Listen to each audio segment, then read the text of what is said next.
Hi everyone, my name is Al McKinley and I am a product manager at aPriori with a focus on developing our manufacturing process models. Today I'm excited to talk to you about sheet plastic thermoforming with a focus on our recent improvements to the aPriori manufacturing model.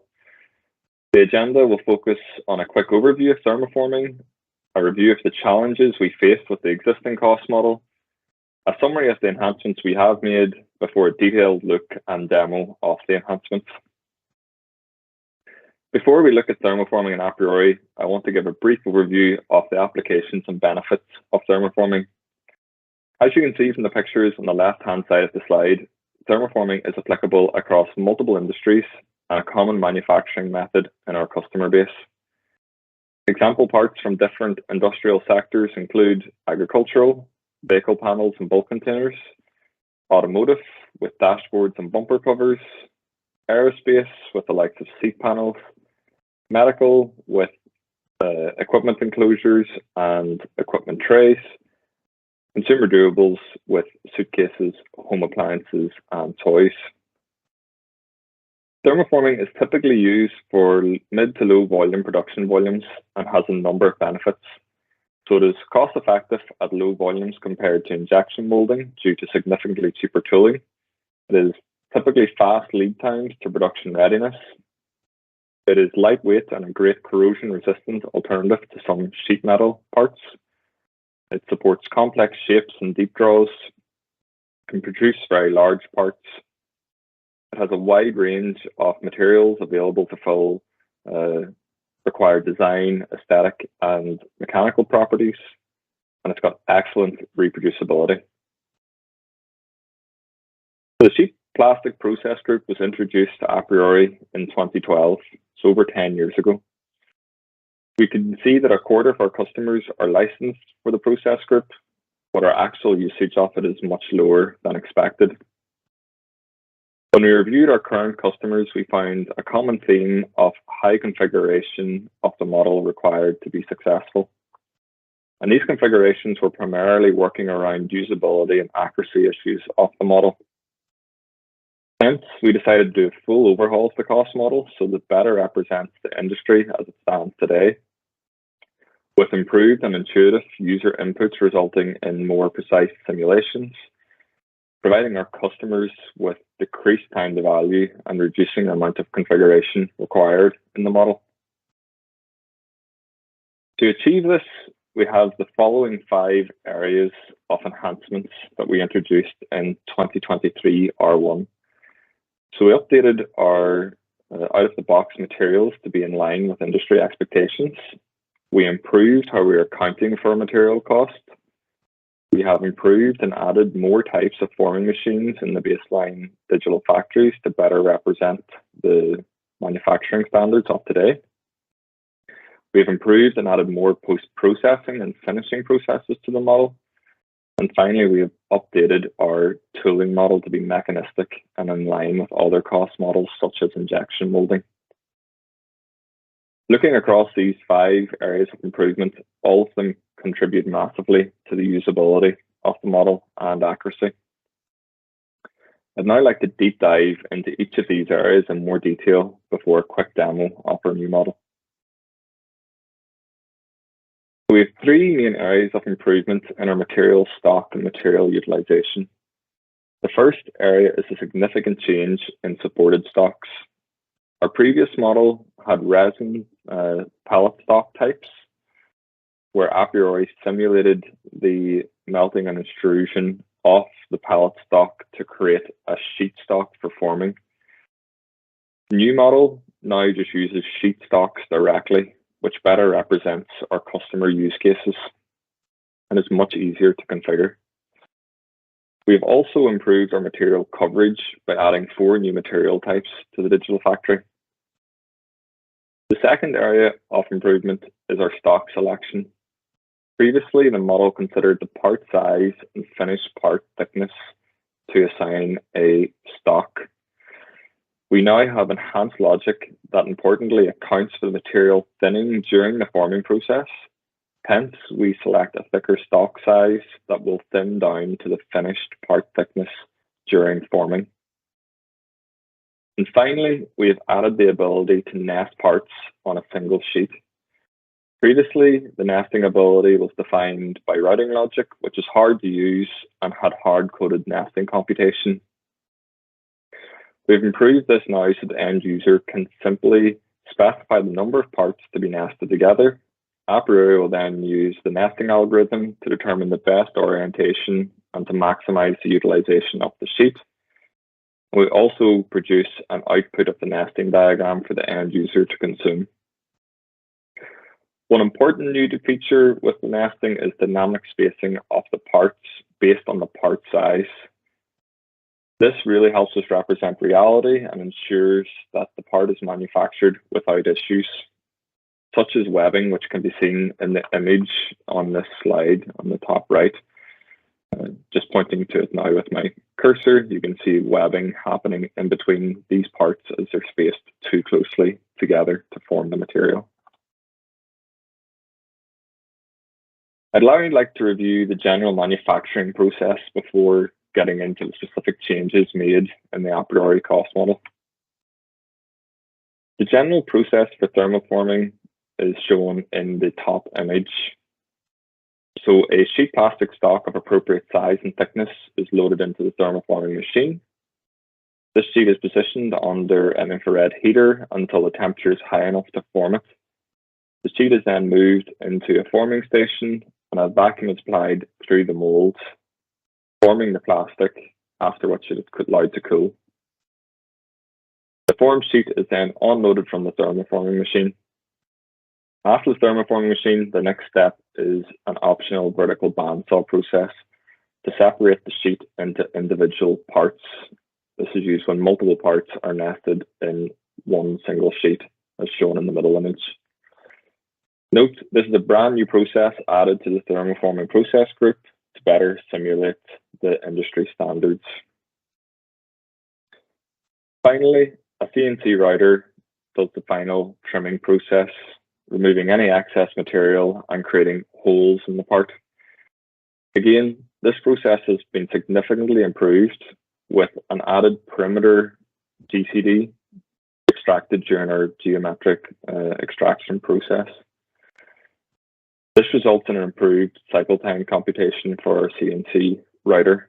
I'll talk a little more about this during the demo. Previously, aPriori supported single station forming only. We now support 4 different forming stations as alternate routings, and out of the box, we select the forming machine, which results in the lowest fully burdened cost. The 4 forming machine types are shown on this slide and are as follows. On the top left, we see a single station where the sheet is loaded and transferred between the stations in series as it is heated, formed, and then cooled. This machine configuration can only process 1 sheet at a time. Below that, we see a shuttle station where a single oven station is located between 2 forming stations. This configuration, which is also referred to as a double ender, allows the heating of 1 sheet to occur in parallel with the loading, forming, cooling, and unloading of the previous sheet. This machine configuration requires at least 2 tools and can process multiple sheets in parallel. The diagram on the top right depicts a 3-station rotary machine where the sheet material is loaded in station 1, automatically rotated to station 2 where it is heated, rotated further to station 3 where it is formed and cooled, and then rotated back to station 1 for unloading. And then finally, below that, we have a 4-station rotary, which is very similar to the 3-station, except it has a dedicated loading and unloading station. At this point, I just want to reinforce that previously, aPriori only had a single-station forming machine, and now we support all 4 machines depicted in this slide. The final piece of detail I want to cover is our new mechanistic tooling model. So the cost to manufacture, assemble, and inspect the tool and individual tooling components is now calculated in a mechanistic model that considers the following factors: the design cost, the programming cost, material cost, labor costs, SG&A, and markup costs. aPriori's default assumption is that a positive tool will be used to form the part, and this can be seen in the bottom left-hand image. However, the end user can make a series of overrides to inform the cost model of the tool type being used, which in turn drives the tooling cost, but also our part spacing assumptions, which we'll see whenever we come to our live demo. The main user overrides for tooling is as follows. The end user can specify to use a negative tool to manufacture the part, as seen in the large picture in the middle. The end user can specify that the part will require a pressure box to assist with the forming, as can be seen in the left-hand images, with where a box is placed over the mold and air pressure used to help push the material into place. The end user can also specify the need for a plug assist when using a negative tool. This can be seen on the right-hand image, and is very common practice when parts require deep draw and need some assistance to help the material start getting down into the tool. Finally, the geometry recognition in the process group has been improved to identify the sides of the part in contact with the positive tool versus a negative tool. This intelligence, coupled with the recognition of undercuts, allows our geometry extraction to identify when core pulls are required in the tool. Just for reference, this bottom right-hand picture is just showing a negative tool with core pulls retracting to allow an undercut feature and the part to be removed from the mold. Again, just to reflect on this slide, our tooling model accounts for all the tooling configurations shown on this slide. So that is positive tool with pressure box, negative tool with pressure box, negative tool with plug assist, and negative tool with core pull.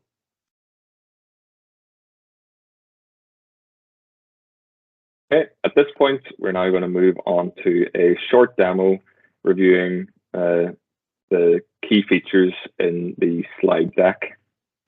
So in this demo, we have a relatively simplistic sheet plastic bucket type part. And I have already costed this part using our out-of-the-box settings. So aPriori USA is a digital factory. We've got our default material and default volume and batch size. The first thing to review is our process routing selection window. In here, you can see that aPriori has evaluated 4 different routings, one for each thermoforming machine type. And you can see that we've selected the cheapest option, which in this case is the 3-station rotary thermoforming machine. You can see in the window that the vertical bandsaw has not been included automatically. That's because in this simulation, we only have a single part nested on our sheet. You can also see that we have included automatically our CNC routering operation for finishing the part and manufacturing the holes in the part. With that in mind, I want to stick with the routering process and move to our first new GCD, which is the perimeter GCD that is being selected on screen now. You can see when this GCD is selected that we have a purple line around the outside of the part, depicting the perimeter that requires routering post the forming process. The GCD has the length property, which the cost model then uses to calculate the cycle time of the routering process. In the manufacturing process pane, you can see routing has been assigned to perimeter 1, but also all the simple holes within this part. The next new GCD that we've introduced is the side GCDs. Highlighted on screen now is side 1, which represents the outside of the part, and now side 2, which represents the inside. So this side 2 with the inside will actually be representing all the surfaces in contact with the positive mold. Side 1 is the inverse of that. The final new GCD that we have is our core bundles, which are extracted whenever we have undercut features. You can see in this model, we have a single undercut feature, and that one feature results in 2 core bundles, being extracted. And the reason we do that is to represent when a tool is required in either the positive or negative mold type. So in this simulation, we have a positive mold, and you can see that we've assigned a core pool to this core bundle, as core bundle 1 is in the inside of the part, which is in contact with the positive mold. In this simulation, core bundle 2, which is on the outside of the part, is assigned the as formed operation, effectively meaning it doesn't need a tool to be formed, it's just going to be formed automatically during the forming process. And we'll see how those two operations switch whenever we change to a negative tool later in the demonstration. The next feature that we're going to introduce that is brand new to this process group is our material nesting diagram.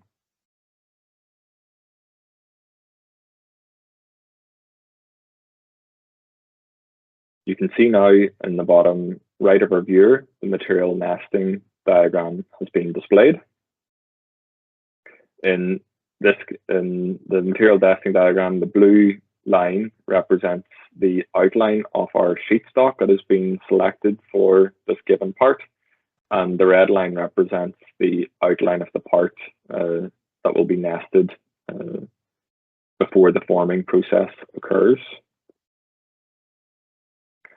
We're now going to look at our main user inputs through our process setup options. So in our sheet thermoforming node, you see a number of process setup options.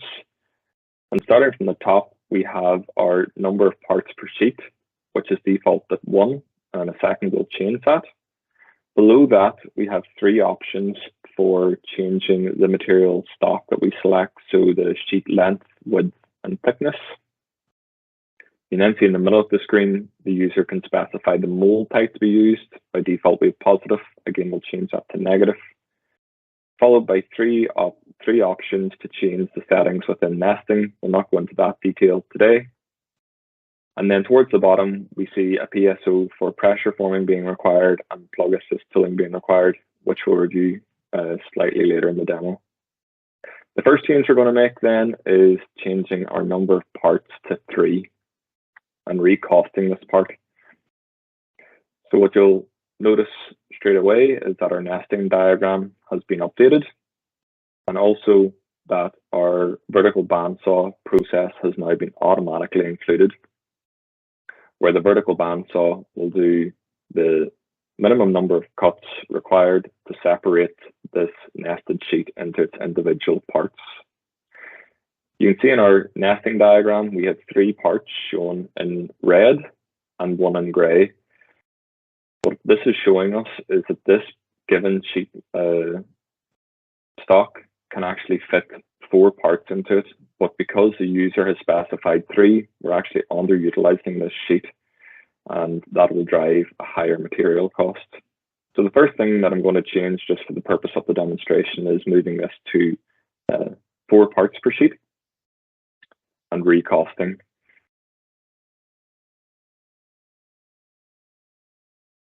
And we'll see once this is finished costing that the nesting diagram is updated to show that all 4 parts are nested on the sheet, which is great. And in our cost summary, we can see that we've got a significant reduction in material costs with our increased utilization of material. The next user override I want to look at is the need for having a pressure forming box in the process. So this is currently simulated with a positive mold. I've just set the pressure forming required to be true. And we'll see that once this is finished costing, that our total capital investments have increased. That's because our tooling calculation is now accounting for the cost of actually having a pressure forming box as part of our manufacturing process. Now getting into a little bit more detail, we are removing this override and setting our mold type to be the negative mold type. And we'll see a couple of main changes in the UI. The first is our material nesting. You can see that the part spacing has reduced significantly. And that's because with a negative mold type, we will not have an issue with webbing as shown in the presentation, as the material is getting drawn down into the mold. This allows us to nest the parts a little bit closer together. The other change that you'll notice is the designation of process for our core bundles. Core bundle 1, that is on the inside of the part, is now on the air side of the molding process, which is assigned as formed. Core bundle 2, that is on the outside of the part, the side of the part that has the negative mold, is now assigned the core pull operation. So we're dynamically deciding how to manufacture these core bundles that we've extracted. And finally, for today's quick demo, I want to look at the addition of a plug assist tool. So this is quite a deep drawn part, so it's most likely with a negative tool, it will need plug assist to help push that material down into the mold during the forming process. The result of this is, again, that you can see we have a significant increase in total capital investment costs of the simulation. And again, this is due to aPriori simulating the cost for that plug assist tool in our tooling model. So that's a very quick review of all our user overrides and some key overrides for expert users that know exactly how the model will be manufactured in real life to try and get your simulation as accurate as possible.